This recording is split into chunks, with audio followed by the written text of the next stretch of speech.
నమస్తే. సోషల్ పోస్ట్‌కి స్వాగతం. నేను మీ Sandhya. YSRCP general secretary, spokesperson Karumuri Venkatareddy గారు మనతో ఉన్నారు. ఆయన అడిగి మరిన్ని వివరాలు తెలుసుకుందాం. వెంకటరెడ్డి గారు నమస్తే అండి. నమస్తే మేడం. ఇంకోటంటే జస్ట్ 2-3 డేస్ బ్యాక్ సీఎం గారు అన్న ఒక మాట బాగా ట్రోల్ అవుతుంది. అంటే పొటాటో, ఉల్లిగడ్డ అంటే రెండింటికి తేడా తెలియని వాడు మన రాష్ట్రాన్ని ఏలుతున్న సీఎం అంటూ కూడా చాలా ట్రోల్స్ చేస్తున్నారు. దీని గురించి ఏమంటారు? మీరు ఫోన్ ఓపెన్ చేయండి. గూగుల్‌లో ఓపెన్ చేయండి మీరు. విషయం చెప్పండి సార్.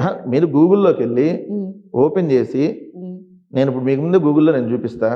అంటే ఎవడైతే హాఫ్ నాలెడ్జ్ గాళ్ళు ఉన్నారో, ఏదైతే జగన్మోహన్ రెడ్డి గారిని ట్రోల్ చేస్తున్నటువంటి హాఫ్ నాలెడ్జ్ గాళ్ళ కోసం మీరు అన్నట్టుగా రాయలసీమలో ఉర్లగడ్డ అంటారు దాన్ని. పొటాటో ఏనంటే ఉర్లగడ్డ, పొటాటో అంటే ఉర్లగడ్డ. ఒకసారి మీ ముందే నేను చూపిస్తాను చూడండి. అవును, ఉర్లగడ్డ దాన్ని రాయలసీమలో ఉర్లగడ్డన, దాన్ని ఆయన ఏదో ఆలుగడ్డకు తేడా తెలియదు, లేదంటే మీరంటే బంగాళదుంపకను ఆనియన్స్కి తేడా తెలియనట్టు తెలుగుదేశం వాళ్ళు మాట్లాడితే సిగ్గన్నా ఉండాలి కదా వాళ్ళకు కూడా. జగన్మోహన్ రెడ్డి గారు రాయలసీమ భాషలో రాయలసీమలో ఏమంటారు అదే చెప్పాడు. సో దాన్ని ఏదో జగన్మోహన్ రెడ్డి గారికి తెలియదు ఉర్లగడ్డ అన్నారు కదా. ఏమన్నారు ఒకసారి చెక్ చేయండి. రాయలసీమలో బంగాళదుంపని అంటారు, ఉర్లగడ్డ అని. అవును, ఉర్లగడ్డ అంటే బంగాళదుంప. ఓకే, అది తెలియదు వాళ్ళకి. అందుకని మీకు గూగుల్లోకి వెళ్ళి కొడితే మీరు ఉర్లగడ్డ అని కొట్టండి. సో కొంతమంది ఉర్లగడ్డనాన్ని వీళ్ళు ఏ విధంగా టోల్ లేదు. ఉర్లగడ్డ in Rayalaseema, potato in Rayalaseema language in Telugu కొడితే మీకు క్లియర్గా వస్తుంది. సో దాన్ని ఏందో జగన్మోహన్ రెడ్డి గారికి తెలియక అన్నాడు. జగన్మోహన్ రెడ్డి గారు ఏమన్నా మీలాగా హాఫ్ నాలెడ్జ్ కాదు, జయంతికి వర్ధంతికి తేడా తెలియనాడు ఏం కాదు బాబు. ఆయనకి ఉల్లిగడ్డ అంటే తెలుసు, లేదంటే మీరు అన్నట్టుగా ఆనియన్స్ అన్న తెలుసు. ఆయన బాగానే చదువుకున్నాళ్ళు, నాలెడ్జ్ ఉన్న పర్సనే. మీరు ట్రోల్ చేసినా ఏం కాదు. రాయలసీమ వాసులు నిజంగా చంద్రబాబు నాయుడిని తెలుగుదేశంలో బూతులు తిడుతున్నారు. నువ్వు కూడా రాయలసీమలోనే పుట్టావు కదా, నీకు ఆ మాత్రం తెలీదా, దాన్ని ఎందుకు ట్రోల్ చేపిస్తావు అని చెప్పి అది రివర్స్ ఉల్టానే వాళ్ళకి అయింది. సో ఏదో సోషల్ మీడియాలో వాళ్ళు ఏదో ట్రోల్ చేసుకొని తెలియని వాళ్ళ కోసం ఏదో చెప్పేసి జగన్మోహన్ రెడ్డి గారిని ఏదో అనేస్తే ఏదో అయిపోయిందని అనుకుంటే ఏమీ ఉండదు. సో ఒకసారి వెళ్ళి గూగుల్లోకి వెళ్ళి కొడితే నాలెడ్జ్ ఉన్న వాళ్ళకైతే అర్థమైంది. నాలెడ్జ్ లేని తెలుగుదేశం వాళ్ళకి లేదు, మా మీద నిరంతరం ఏదో బురద జల్లాలనుకునే ఆ కొల గజ్జి మీడియా వాళ్ళకి ఎన్ని చెప్పినా వాళ్ళ కుక్క తోక వంకరే వాళ్ళు మారదు. అట్లాంటి వాళ్ళ గురించి మనం చెప్పాల్సిన అవసరం కూడా లేదు. చివరిగా అంటే మీ పార్టీ వాళ్ళకి ఏదైనా చెప్పాలనుకుంటే ఏం చెప్తారు?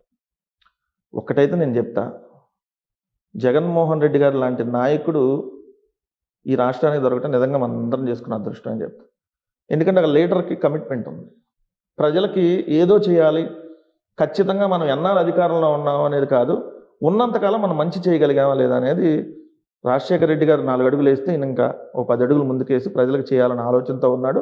అలానే ఎన్ని కష్టాలు వచ్చినా, ఆంధ్రప్రదేశ్ రాష్ట్రం ఆర్థికంగా చాలా ఇబ్బందుల్లో ఉన్నా కూడా ఇచ్చినటువంటి హామీలను ఎక్కడా కూడా విస్మరించకుండా వచ్చినటువంటి డే 1 నుంచి ఇంప్లిమెంట్ చేసుకుంటూ వెళ్తూ ఉన్నారు. స్కూళ్ళు బాగా చేస్తూ ఉన్నారు, కాలేజీలు, మెడికల్ కాలేజీలు వచ్చినాయి. ఈరోజు మీరు చూస్తే ఉద్యోగ అవకాశాలు, పోర్ట్లు, ఫిషింగ్ హార్బర్లు, ఫిష్ ల్యాండ్ సెంటర్లు, బల్క్ ట్రక్ పార్కు, అనేక రకాలుగా ఆంధ్రప్రదేశ్ రాష్ట్రాన్ని ముందుకు తీసుకొని వెళ్తూ ఉన్నారు. కాబట్టి ఏదో ఒకళ్ళిద్దరు సీట్లు ఆశించి రాని వాళ్ళు, లేదు పార్టీలో ఇంకో నాయకుడికి మధ్య సఖ్యత లేదనో పార్టీని వీడి వెళ్ళిపోతే నష్టపోయేది వాళ్ళే. పార్టీని నమ్ముకొని ఉంటే ఆ రోజు 23 మంది పోయారు. తెలుగుదేశంలోకి 23 మంది పోతే 22 మంది ఓడిపోయారు, ఒక్కళ్ళే గెలిచారు. సో వైఎస్ఆర్ కాంగ్రెస్ పార్టీని వదిలేసి ఎవరన్నా పోతే అదే పరిస్థితి. ఉంటే ఏదో పదవులకు అవకాశం ఉంటుంది. సో పార్టీని కదా మేడం, ఒక ఇంట్లో ఉన్నప్పుడే అన్నదమ్ముల మధ్య సఖ్యత ఉండదు. కొన్ని రోజులు గొడవ పడవచ్చు, కొన్ని రోజులు మళ్ళీ కలిసి ఉండొచ్చు. అసలు ఎందుకు అమ్మ కొడుక్కి పడిన సందర్భాలు ఉంటాయి, అమ్మ కూతురికి పడిన సందర్భాలు ఉంటాయి. పార్టీ అన్నాక రకరకాలు ఉంటాయి. సో దీన్ని ఏదో మనం భూతార్థంలో చూపించేసుకొని వెళ్ళిపోతే నష్టపోయేది మీరే. సో పార్టీని అంటి పెట్టుకొని ఉంటే లైఫ్ ఉంటుందని మాత్రం క్లియర్గా చెప్పదలుచుకున్నాను. మరి వైనాట్ 175 అంటే మాక్సిమం 175 అయితే సాధ్యం కాకపోవచ్చు. చూద్దాం. మీరు సాధ్యం కాదంటున్నారు, మేము సాధ్యం అయ్యిద్దని అంటున్నాం. మరి టూ మచ్ ఉంటుంది సార్. 151 సీట్లు వస్తాయని మీరు అనుకున్నారా? 151 వస్తాయని మీరు అనుకున్నారా? అది ఎవరు ఎక్స్పెక్ట్ చేయాలి? సీరియస్లీ 13 జిల్లాల జడ్పీ చైర్మన్లకు 13 గెలిచాం. సో అన్ని కార్పొరేషన్లకు అన్ని గెలిచాం. ఆటోమేటిక్ గా అది ఎట్లాగో గంపగుత్తగా అన్నట్టుగా కావాలి. ఎందుకు గెలవమంటున్నాను మేడం? వైనాట్ 175 అనేది నిజంగా సాధ్యమయ్యే సిచ్యువేషన్ 151 వస్తేనే ఎవరైనా ఎక్స్పెక్ట్ చేయలేదు. అది వేరు. అంటే అదే అలానే అపోజిషన్లో అవునన్నా 175 కాదన్నా, మా టార్గెట్ 175 ఉమ్. ఖచ్చితంగా 175 ఎందుకంటే గెలవాలని వెళ్తా ఏపీ ఉన్నాం. తెలంగాణ రాజకీయాలు ఒక రకంగా ఉంటే ఏపీ రాజకీయాలు కుల సమీకరణాలకు చాలా పెద్దపీట ఉంటుంది. కాపు సామాజిక వర్గం, రెడ్డి సామాజిక వర్గం, ఒక్కొక్క ఏరియాలో వాళ్ళను బీట్ చేసి ఇంకొకరు అన్నది అక్కడ ఏంటిది, ఒకరికి కట్టుబడి ఉంటే ఇంకా వాళ్ళకి అన్నట్టు ఉండడం అది మీకు తెలియంది కాదు. డే 1 నుంచి కూడా అక్కడ ఏపీలో అది కంటిన్యూ అవుతూనే ఉంది. ఈ నేపథ్యంలో అననకాన టీడీపీకి పట్టున్న స్థానాలు అయితే కంపల్సరీ ఉంటాయి కదా. మీరు వైనాడు 175 అంటే ఎట్లా సాధ్యమవుతుంది కుప్పం అనుకుంటున్నారు? గెలవమనండి మేడం చంద్రబాబు నాయుడిని, ఇంక వేరే ఏమవుతుంది. కుప్పం నుంచి పారిపోకుండా కుప్పంలో గెలవమనండి. కుప్పం అంతకుముందు ఇన్నిసార్లు పరిగెత్తాడు ఎప్పుడన్నా, ఇప్పుడు ఎందుకు ఇన్నిసార్లు పరిగెత్తున్నాడు అంటే ఓటమి భయం అనేది కనపడుతుంది కాబట్టే కదా. ఓకే. నారా లోకేష్ మంగళగిరిలో పోటీ చేయమనండి, పోటీ చేయమనండి, అభ్యర్థులను ప్రకటించమండి. ఇప్పుడు అసలు ఎంతకు పవన్ కళ్యాణ్ ఎక్కడి నుంచి పోటీ చేస్తాడు, నియోజకవర్గం ఉందా? ఏ ఊరు పవన్ కళ్యాణ్ది? అసలు ఆంధ్రప్రదేశ్కి పవన్ కళ్యాణ్ సంబంధం ఏంటి? నువ్వే రోజున ఆంధ్రప్రదేశ్కి ట్యాక్స్ కట్టావా? నువ్వు కట్టే తెలంగాణలో ట్యాక్స్. నువ్వే రోజున ఆంధ్రప్రదేశ్ రాష్ట్రంలో ఉంటావా? ఉండవు.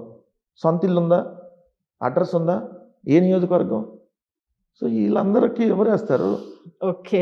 సో 175కి 175 కొట్టి తీరుతాం. మళ్ళీ చూస్తారు కదా ఎలక్షన్ ఇంకా 4 నెలలే కదా, ఎక్కువ గ్యాప్ కూడా లేదు కదా. అవును. 175లో పోటీ చేసి 175కి వెళ్ళబోతాం. వాళ్ళని ఎన్ని పోటీ చేస్తారో చెప్పమనండి ఫస్ట్ పాయింట్. ఓకే. సో వాళ్ళందరూ మా మీద మాట్లాడితే ఎట్లా? థ్యాంక్ యూ వెంకటరెడ్డి గారు, పిలవగానే వచ్చినందుకు. ప్లస్ ప్రస్తుతం ఏపీ సిచ్యువేషన్, వైఎస్ఆర్సీపీ బలాలు బలహీనతలు ఎలా ఉంటుంది, కార్యకర్తలు ఏంటనేది చాలా క్లియర్గా తెలియజేశారు. మీకు ధన్యవాదాలు.